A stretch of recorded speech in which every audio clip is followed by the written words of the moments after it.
Hello, can you hear me? Yeah, very good morning to you all. And I'd like to begin by thanking the organizers for giving us this opportunity to present Punya Katha to you. So today's session is about the making of Punya Katha. And so I'd first like to tell you a little bit about the background of our organization. So we run a company called Heritage India for the last 16 years, which is dedicated to creating awareness about India's rich and vast heritage. So we've published 44 magazines and all, Heritage India, our home publication, and Maharashtra Unlimited, which we did for the Maharashtra State Tourism Corporation. Now, our magazines have won national awards for 4 consecutive years for in-house communication excellence. Coming back to Punya Katha, why a book on Pune? So, I have been born in this city and fascinated by the city since childhood. Apart from that, I've traveled extensively across the country and across the world. And every time I went elsewhere, I came back and felt more proud of what this city stands for. And over a period of time, I realized that it's not just my birthplace, but the birthplace of many extremely important people and movements which have steered the country in the direction that we are going today. So for example, the seeds of Swaraj, our independence, were sown right here by Jijamata. The seeds of education were sown here. We'll see how deeply, and since when today we say Pune is the Oxford of the West, but I would like to say Oxford is the Pune of East. So we have refrained from mentioning Oxford in the book. Yeah, I mean, we were standing for education right long before anybody else woke up to this. And Pune has a story going back to 1,000,000 years. And what is surprising and distressing is that most Pune people are not aware of what this city stands for. Pune is also the birthplace of women's education, not only primary education but higher education. It all started here. So let's talk to the rest of our team members and see what happened while we were creating this magnum opus called Punya Katha. Punya Katha, Pune's Katha. 1,000,000 years old of a story. So I will first hand over to Kalyani, who's written the book. That is, we've collected content from scholars and experts. You can imagine that nothing in this book can be challenged because every word that is there in the book is all authentic, right from researchers who've studied it. And Kalyani has repackaged the whole thing to make it reader-friendly and accessible to any person. So over to you. Thank you, thank you, Manjari ma'am. Am I audible to everyone? So great to see all of you here today. It's really, really encouraging. I think if you have something really special to say, nothing says it better than a poem. So let me just start with one. Long before secularism, they embraced tolerance. Hinduism, Jainism, Buddhism, 3 flames, a singular resonance. Long before feminism, she had an identity all the same. This icon of futurism, Naganika was her name. Long before the Vikings, they braved the sea and the storm. An ambition so striking, the exceptional was the norm. Patrons of culture, arbiters of taste, the Jataka tales, Buddha's way. The story of an empire in a cart of clay. 4 centuries but one dynasty, lords of the Deccan, these horsemen of history, a veritable force to reckon.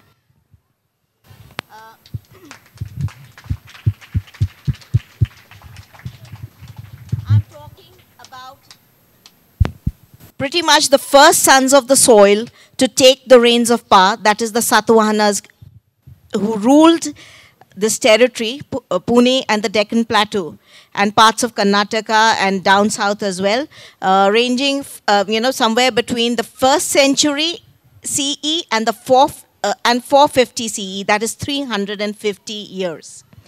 Okay, so when you bring out facts like this, the last thing we wanted to do was to bring out yet another history tome. What we thought was, let's have a book that is very different from what already exists, that is scholarly works which are nevertheless too high flown and too highbrow for the regular reader. What we wanted to do was to bring out something that was different, striking, engaging, and fun. The fun part of it is I already knew how high a bar already existed, because the last best-selling book on Pune was, interestingly enough, written by my own teacher in college, Dr. Samita Gupta, Pune Queen of the Deccan, a very elegant and beautifully written scholarly book. So I knew what we were, what we had to, take on and yet be very different from. And that's how we came up with the idea of a time machine. All of you who have read H.G. Wells here, who has read H.G. Wells? Come on, any of you? Okay, H.G. Wells is a science fiction writer, and I think he came up with something called the time machine, which takes people back and forth in time. And I thought, what fun to have something like this, which would take the children, who are the protagonists of the story, back and forth to watch history as it unravels. And that's how we had, pretty much the outline for the book. When you write history, there are two things that you have to keep in mind.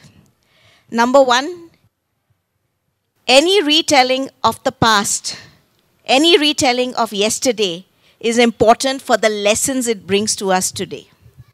You are today because of what you were in the past. So, number one, the anecdotes had to stand out for their own sake. And number two, they had to stand out in context of the history of the world, so that we could talk about how this is really a land where bhakti and shakti, that is devotion and power, have come together in a winning blend to create an outstanding legacy of an outstanding and ancient people. And that is what we did, with the help of a brilliant team and a lot of work and a lot of arranging of facts that will make sure that this book can be read in different layers. So whatever anecdotes we have chosen stand out and will really, really motivate you to think about what our ancestors have stood for and what kind of a legacy we have to take forward. Thank you so much.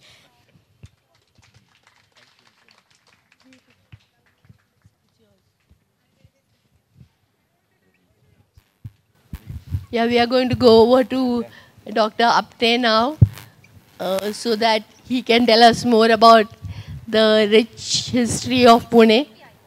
सगळ्यांना English कळतंय का इथे? बहुतेक मराठी आहेत ना? हां. Should we continue in English or Marathi? Okay, we'll do it in both languages. Yeah. याच्यामध्ये जो अगदी इंटरेस्टिंग असा भाग आहे पुस्तकामधला, ऐकू येते शेवटपर्यंत? Can you here me? Yes yes, thank you. यातला जो भाग आहे मराठी इतिहासाचा, त्याच्यामध्ये माझं कॉन्ट्रीब्युशन आहे. माझी थोडीशी ओळख इथे झालेलीच आहे औरंगजेब म्हणून, त्यामुळे जाणता राजा हे एक मोठं नाटक आहे शिवाजी महाराजांच्या इतिहासावर आणि चरित्रावर. त्यामुळे त्यातला मी औरंगजेब आणि कविभूषणसुद्धा, आणि मी महाराजांच्या मॅनेजमेंट स्टाईलवरती PhD केलेली आहे.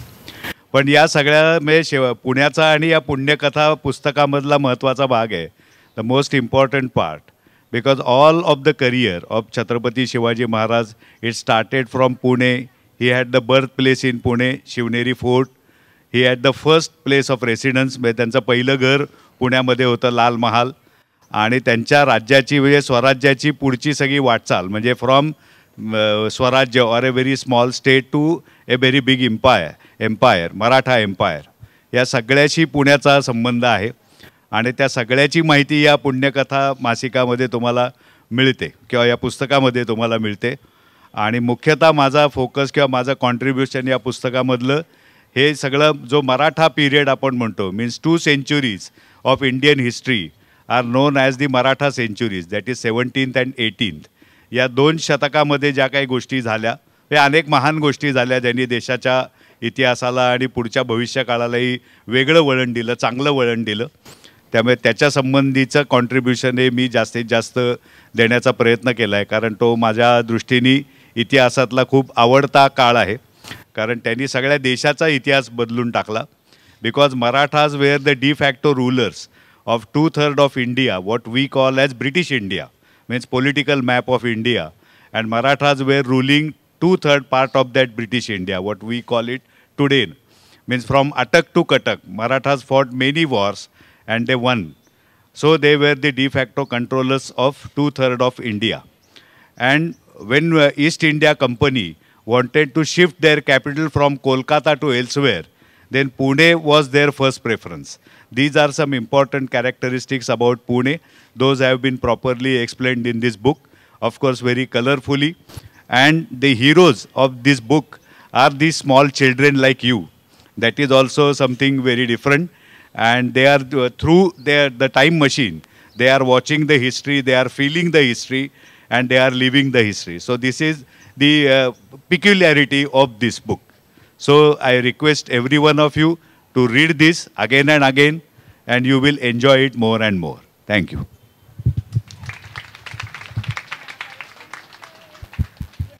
Yeah, over to Tejas now. He is the creative director of the book and also the illustrator.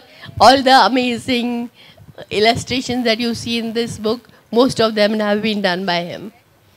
So your experience Thank of you. making Thank you so it. much. Before I start, Bandu तुला कंटाळा आलाय तुम्हा दोघांना? मग कंटाळा law नाही खेळ तिकडे. तू पुढे सगळ्यात बसून सगळ्यांना डिस्टर्ब करतोय. सो मी हे जे पुस्तक आहे तुम्हाला पाहायला मिळेल कारण इकडे स्टॉल आहे. ठीक आहे, त्याच्यात खूप चित्र आहेत. त्यात अनेक लोकांनी अनेक सुंदर शैलींमध्ये चित्र काढलेत, त्यातली काही मी काढली आहेत. आता पुस्तक तुम्ही बहुधा अजून पाहिलं नाही आहे.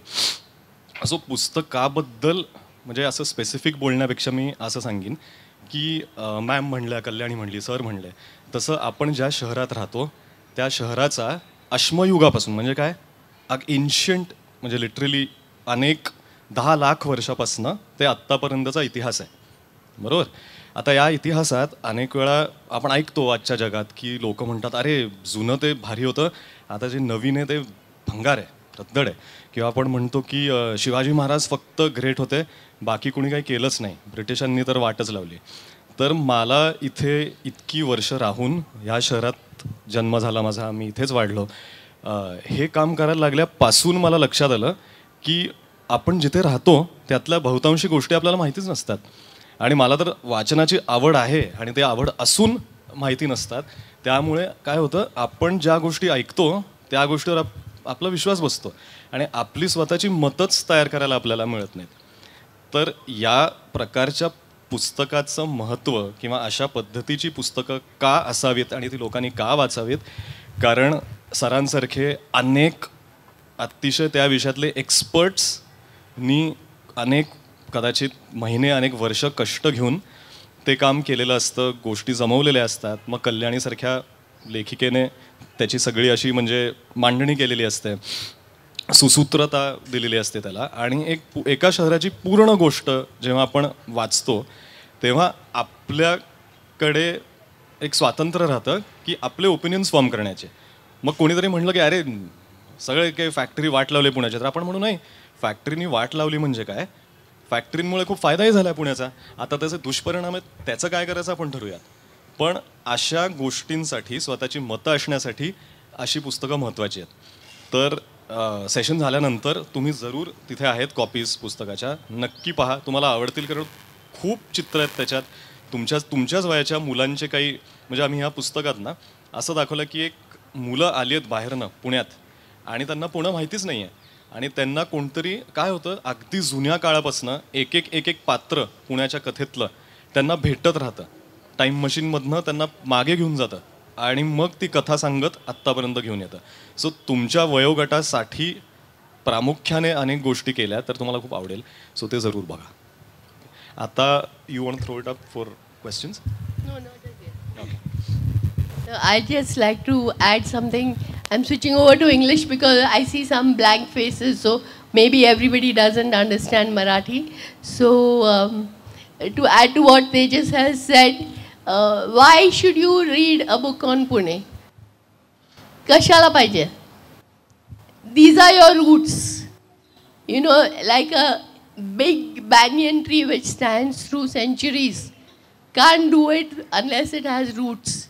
It can't go up and have the branches flying up into the sky unless you have very strong roots. So we have very strong roots. Why do you think today Indians are head of Google, Apple, any big conglomerate in the world you see, who is heading it? A person of Indian origin.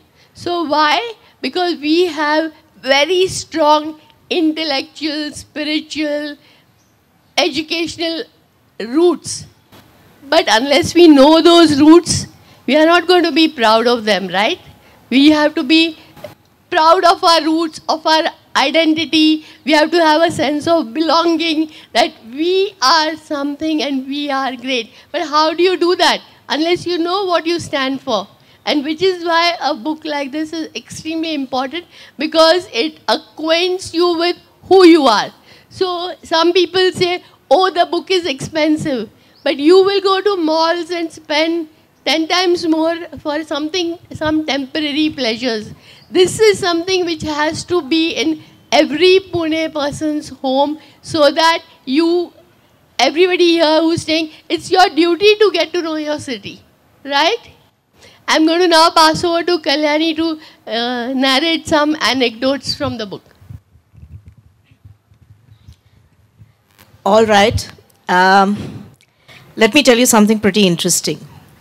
Since there's a lot of talk of women's rights and feminism, which the city has always been associated with, let me just say that it goes much, much further than Jizau or Savitribai Phule, after whom the University of Pune is named, Anandibai Joshi, the first female doctor of India. The city's tradition of feminism, I think, can be traced back to the 1st century CE, when Princess Naganika, daughter of the Maharathi clan, they were chariot makers, daughter of the Maharathi clan, married the powerful Satakarni I, king of the Satavahanas. And that's how, ladies and gentlemen, we have the name Maharashtra and the name Marathi for the language that is spoken. This was a very, very powerful queen indeed, and a matrilineal system was in place. Not only did the queens decide the political careers of their men, the men were named after their mothers. So you have Gautami Putra Satkarni and so many other kings who were named after their mothers. Queen Naganika, for one, presided over Ashwamedh Yagyas, which were actually bids for political and military supremacy. She minted coins in her name and wielded a lot of clout, so to speak. Now, cut to almost, like hundreds and hundreds of years later, in order to squelch Shahaji Raje Bhosle, that is Shivaji's father's increasing bids for self-assertion, the generals of the Adil Shahi decide to raze to the ground his Jagirs of Pune and Bangalore. So, they run what is called a Gadhwacha Nangar, or a donkey's plow, which is actually a metaphor for complete annihilation and humiliation. They just raze the city to the ground, get rid of the people, and plunder the fields. And if that's not good enough, they, in order to complete the humiliation, put up an iron column along the city's outskirts and hang a broken chappal around it. And the gauntlet is clearly thrown. Who is man enough to defy our power and resurrect the city and its settlements again? Turns out it isn't a man at all.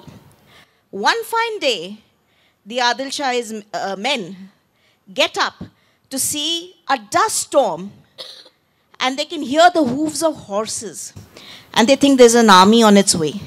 At the head of the army is a very young queen. She's riding ahead of the army. She rides up to the broken column and brings down the chapel, and she orders her men to run what is called the golden plow or the Sonyatsa Nangar and begin the resurrection of the city. This brave queen is Rajmata Jizau, wife of Shahaji Raje Bhosle, mother to Chhatrapati Shivaji, and she has made it clear that it is not just men who are in charge of preserving the bid for Swaraj and the fight for self-respect. It is she who has taken up this gauntlet.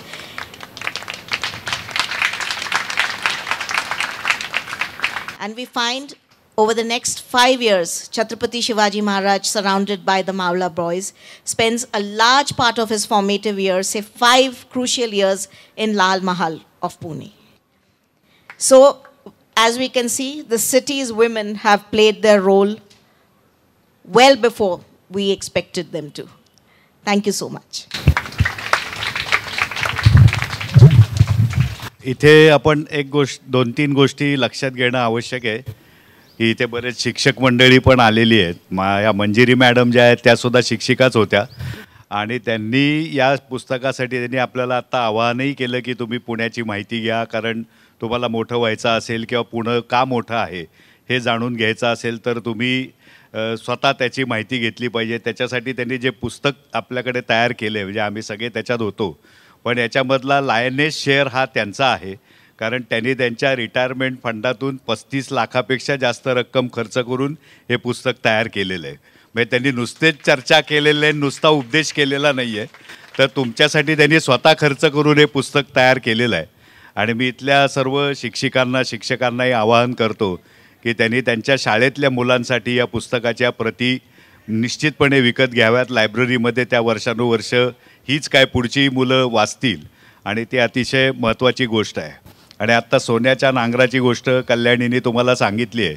आज जे पुण्याचं प्रचंड रूप आपल्याला दिसतंय त्याची सुरुवात त्या सोन्याच्या फाळाने नांगरलेल्या प्रसंगातनं झालेली आहे. म्हणजे त्याचा कनेक्ट आपला काय आहे तर तो 350 वर्षापूर्वी ती जी काय एक अद्भुत गोष्ट केली याच्यामधनं म्हणजे एकाच कृतीतनं किती मेसेजेस देता येतात हे त्या याच्यामधून आपल्याला दिसतं की जे काय अगोदरच्या लोकांनी गुंडगिरी केली होती ती मोडून काढलेली आहे.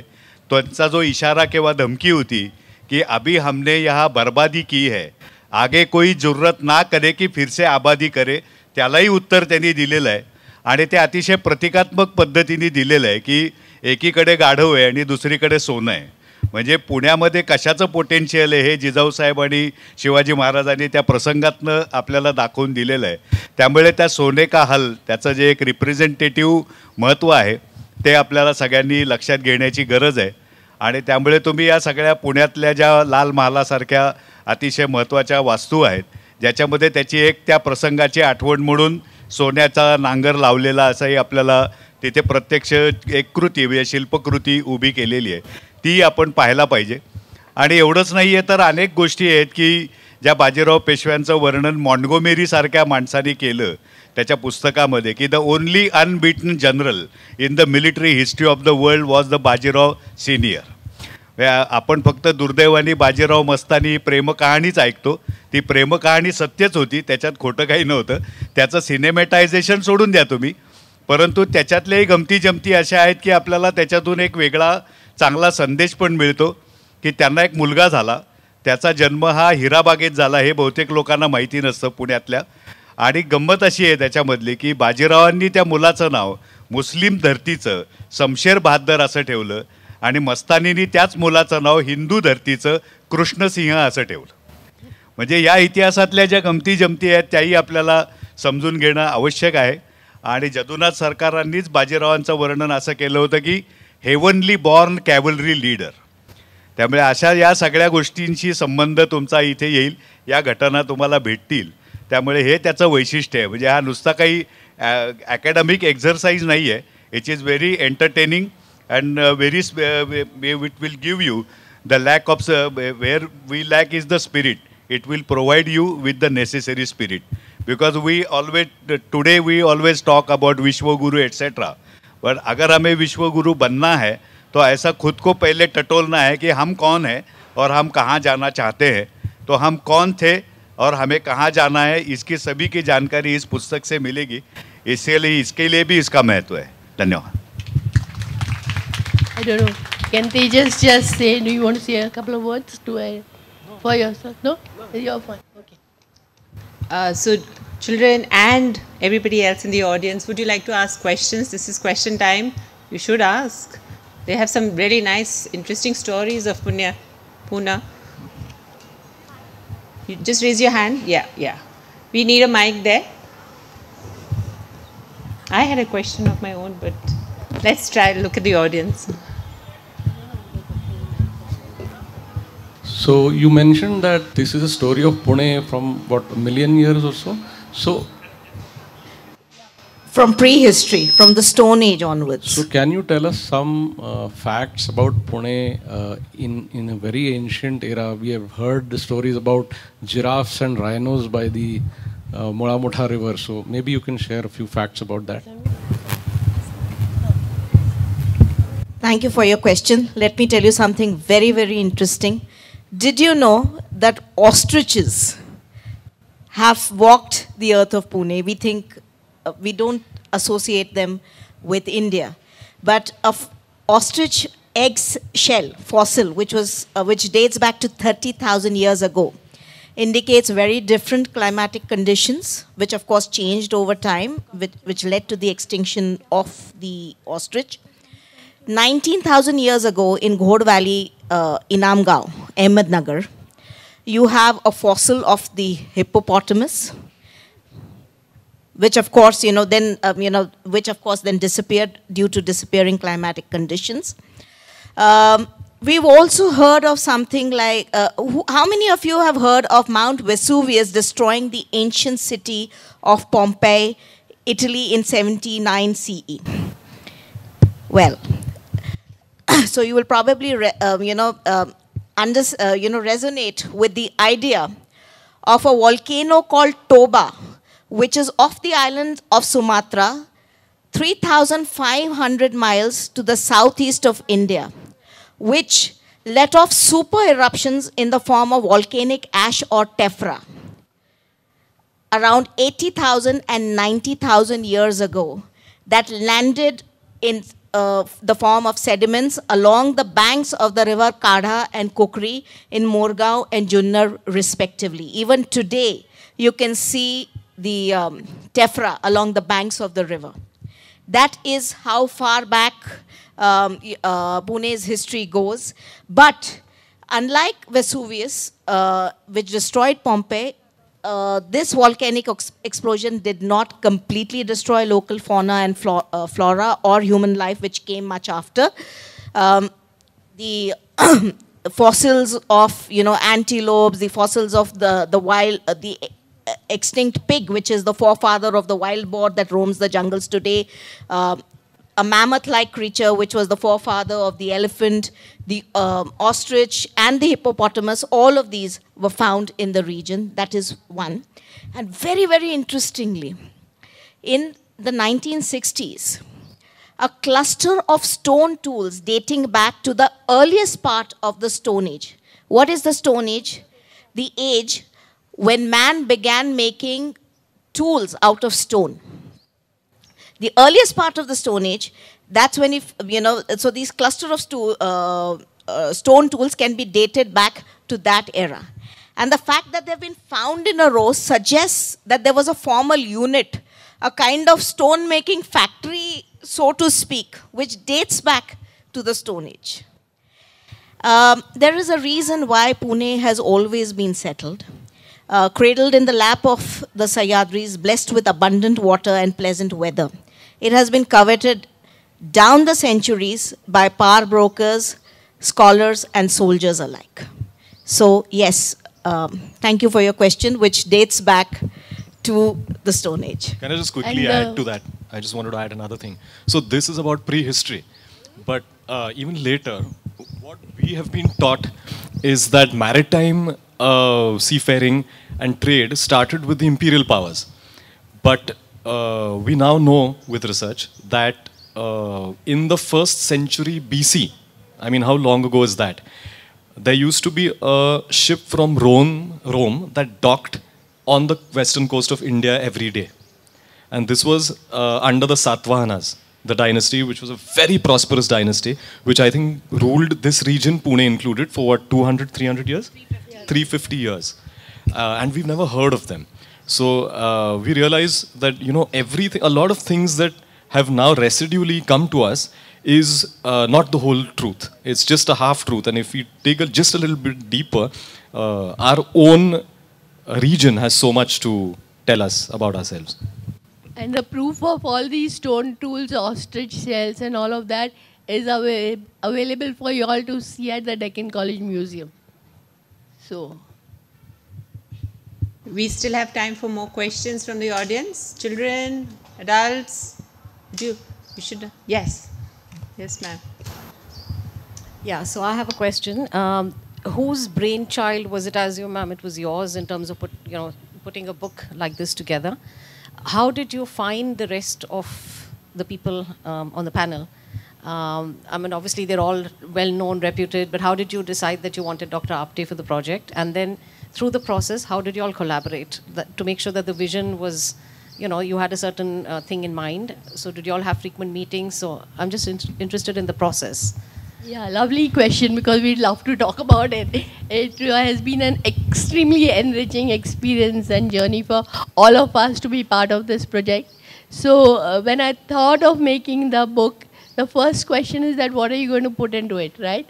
And the text matter that has to go in to write the story of a city has to be extremely authentic and factual, and especially a city like Pune. Imagine, I mean, if we said one wrong word, we would get brick bats thrown at us. So it was a big challenge. So we had to get people on board who were scholars and had done extensive research in the field and whom nobody could challenge. So Dr. Apte contributed to a large chunk of the history, and so did other scholars like Professor Ghanekar, Dr. Deglurkar, Dr. Manjari Balerao. They're not all here, but we had the absolute experts who had researched a particular era contribute to us. So we used to have long meetings at our office. And how did I know all these people? Because they have been contributing to our Heritage India magazines for the last 16 years. So I knew them at a personal level, and they knew the kind of work we are doing. And so they readily agreed to this project.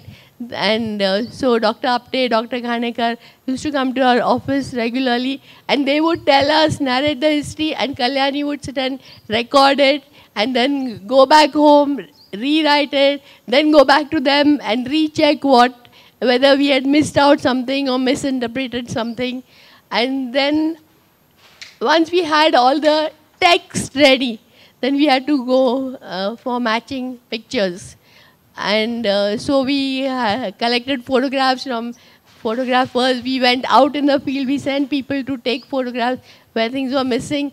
And of course, the whole fun of the book came from the illustrations. And they just stepped in a little later in the show, but he tied it all together. He's a scriptwriter, and so he, wove it into a great storyline. So it just became a more fun thing after that. He's also an illustrator, so a lot of illustrations you see in the book come from Tejas. So that's how it went. And the last stage was Sunil and us sitting together and doing the layout and design, page by page, page by page, page by page. You put something, you took it out, then you added something. So it was, almost 4 years for us to finish the entire thing. But most of all, it was like a picnic at least for me. I don't know about the others. We have time for one short question, or a rather short answer. So one more question. Children, anybody is very curious about Pune here? Yes, do ask. We have one hand in the back there. Can you just pass on the mic? I actually have several questions, but I think we'll have to park them for a different time. So I just wanted to know more about Pune, about Savitribai Phule and Jijabai. For that, you have to get the book. Read the book. Yeah. Oh, thanks. Let me tell you a very short anecdote very quickly. The year is 1848, and the Phules have taken over Bhidewada to start the first school for girls, which is met with a lot of opposition from the local populace. Every single day, Savitribai Phule carries with her a sari in her bag. Why? Because as she walks to school, she is pelted with stones and dung and mud by the irate populace. But she is unfazed by that. She knows that she is a pioneer. She knows she has work to do. She ignores them. She goes back. She goes to school, changes into the sari and begins the day. At the end of the day, she changes back into the soiled sari and walks back home for yet another bout of mudslinging, literal as well as metaphorical. That is the grit of Savitribai Phule, and little wonder then that the University of Pune is named after her. So thank you for your question. So we have run out of time. One second, I just don't want to discourage. You asked about Jizabai, right? So there's so much to say that it can't be answered with a short question like this.